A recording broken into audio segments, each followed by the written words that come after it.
Hey,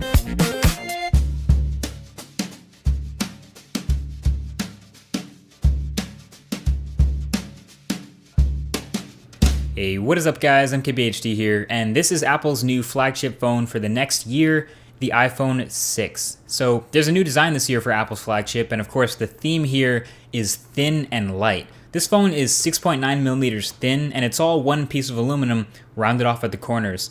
So instead of having the squared off edges like the last iPhone, Apple's rounded off the sides. The phone feels a lot more like the HTC One M8 now, and this has two effects. The first is that it gives the whole body this seamless feel. If you start your finger on the screen and drag it all the way around to the back of the phone, you won't encounter any seams. It's just one smooth surface. But two is that since it's so smooth, it's actually a bit slippery to hold. Plus it's a little bigger and it's so light that my confidence actually holding and manipulating this phone in the hand is dropping every time. But part of me wants to put a case on it, but you guys know how I feel about cases.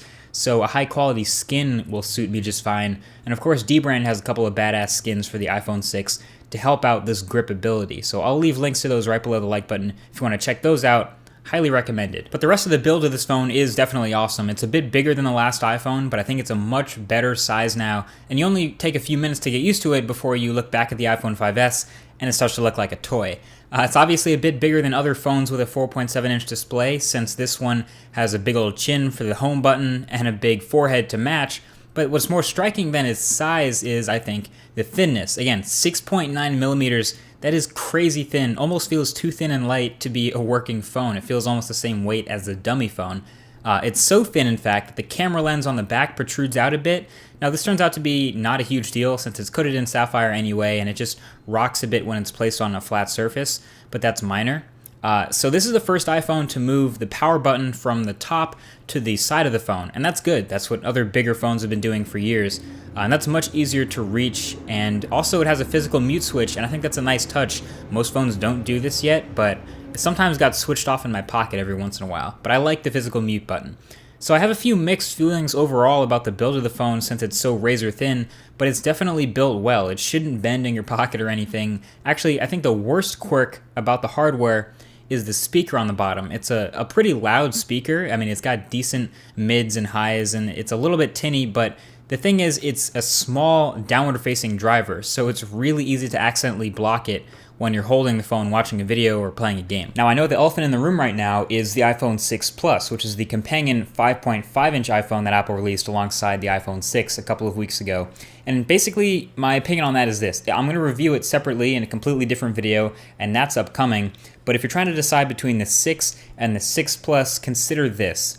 All of the factors that make the iPhone 6 a little bit slippery and a little bit difficult to hold in the hand are amplified on the iPhone 6 Plus. It's an even bigger phone in every single way, and it's still rounded on the edges, so it's even more difficult to grip. The easiest way to see this is to go into an Apple store and hold one, but trust me, the 6 Plus is huge. So really, besides improved internals, the main physical advantage to this iPhone 6 over an older iPhone is the size. It's a bigger screen, and it has all the advantages that naturally come with having that bigger screen. So bigger icons, bigger UI, bigger text, bigger web browsing, bigger gaming, bigger video watching, bigger keyboard. But what's funny is it stops there. So the iPhone 6 has a 4.7-inch 1334 by 750 IPS display with awesome colors and great brightness and incredible viewing angles, and a pretty high pixel density. 326 ppi makes it the same as the iPhone 5 and 5S. And iOS 8 is trained to take advantage of every inch of this display by basically scaling everything up from the iPhone 5S. But like I said, there aren't really any extra features in iOS to take advantage of the larger display, so there are no multitasking features or anything extra.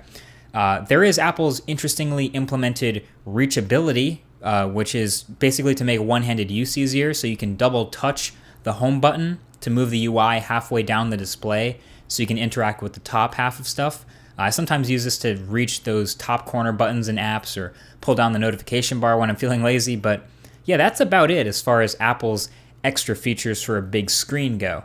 Again, it's a great display. I guess I wish they just did more to take advantage of it. Maybe show more apps in the multitasking menu, make touch targets bigger in first-party apps, things like that. They don't have to force anything, but I just wish they did a bit more with all those extra pixels. But the rest of iOS 8 is very familiar to anyone who's ever used an iPhone or an iPad before. I really don't have to explain that. You have some improvements to the notification area, so now you can add widgets just to the notification area that stay there and permanently show information, so you can get more apps from the App Store to fill up this panel with different widgets that show info. And you can kind of mess around with these and get shortcuts and real-time stats and info and stuff, and that's nice. But you can only have them, like I said, in this Today section of your notification panel. But overall, you have a nice layer of gloss over the top of a very familiar user interface. It's prettied up with this gloss and reflections all over the place. I still like iOS a lot, even though it's a bit restricted in terms of where I can share to and how I can get into Google services, but it seems like every new version there's a flash of something that makes the OS a little more appealing. Speaking of flash, there's a highlight of the new iPhone, and that is the camera on the back. Actually, the camera is always a highlight of the new iPhone, but that doesn't mean we should take it for granted. The iPhone 6 has a great camera, one of the best and one of the fastest in any smartphone. I think that's a key word here towards making the camera so great. It's extremely fast, so the user interface is fast. Taking a picture is really, really fast. It can take high frame rate fast video at 30, 60, or 720p, even 240 frames per second. It has fast autofocus with this new technology. It has a fast wide open aperture glass for great low light performance. Now it's still an 8 megapixel camera, but on that 1/3 inch sensor, it's kind of like a hybrid between HTC's massive ultra pixels and Samsung's cramming as many pixels as possible mentalities. Maybe this is the middle ground that we were asking HTC to take all along. All the photos it takes are very clean. The camera tends to have a bias towards a faster shutter speed, kind of like the OnePlus One, to avoid blurriness, so it's willing to crank up the ISO and just trust its top-notch image processing to clean things up. And that's really where it's separated. It has great image processing. And this does a pretty good job of cleaning up noise, which makes some crispy, clean shots with excellent color. The only downside of this camera, I would say, is the fact that it's only 8 megapixels, which means no 4K video. 4K is actually 8.3 megapixels, so this 8 megapixel sensor means this iPhone will not shoot 4K video until the next one. So overall, like I said before, this whole phone is a very familiar phone, a safe upgrade for previous iPhone users for sure. If you just straight up look at the numbers, you'll see a 1.4 gigahertz dual-core chip and 1 gig of RAM, but the thing performs like any other phone with a 2.5 gigahertz chip and 3 gigs of RAM. So you can thank Apple's vertical integration and the awesome A8 chip for that. So with the iPhone 6, you're getting a great performer, a great camera, a great display, and a great design, all in a super thin package. So with a super thin phone, you also get a super thin battery. So the iPhone 6 is rocking a 1,810 milliamp hour battery. On paper, that's really small, and you might consider that super small by other phone standards, by Android phone standards, by other flagship standards, by other 4.7-inch phone standards. But Apple has the advantage of at least it owns that A8 chip, it has iOS under control, everything is optimized to give it the longest battery life possible.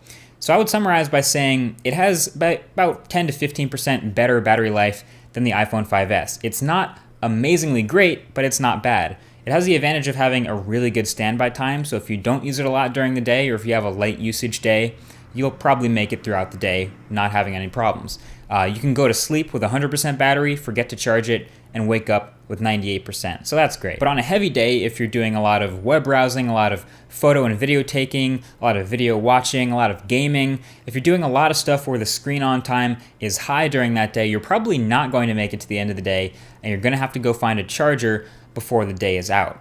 This is not different from the iPhone 5S. This is just something that comes with having a small, thin phone, and Apple's totally fine with making that sacrifice. I just wish the phone was a little bit thicker so they could fit maybe a 2,000 or 2,100 milliamp hour battery, and that would make the phone, yes, a little bigger, but it would get rid of the camera protrusion and might make it a little bit easier to hold. But that's all stuff I've said before. But look, there's one more thing. iOS isn't perfect. There are hiccups sometimes. There are bugs sometimes. There was that 8.0.1 update that freaking bricked the phone, but they quickly fixed that. But this is the first time in a while that I've seen a significant lag in major developers getting their apps updated to iOS 8 on this bigger iPhone, especially the 6 and the 6 Plus. Apps that haven't been updated for this larger display look big and awkward and fuzzy and strange, and I hope devs get on that to fix their apps, and then, and only then, I will have basically nothing except the battery to complain about in the iPhone 6. So solid phone, Apple. So my overall final verdict, obviously as a heavy Google service user, a Google Plus user, a YouTube user, a Gmail user, Google Tasks, Google Keep, Google Calendar, all these things, iOS 8 and iPhones aren't my first choice, obviously, but my choice of iPhone is also not the iPhone 6, it's the iPhone 6 Plus. And I'll be talking more about why the iPhone 6 Plus is my iPhone of choice in that full review video. But for right now, the iPhone 6 is a safe step forward. It's a definite upgrade from the last iPhone, but like I said, not a mandatory upgrade. So stay tuned for that 6 Plus review video and many more forward videos to come. Thank you for watching this one, and I'll talk to you guys in the next one. Peace.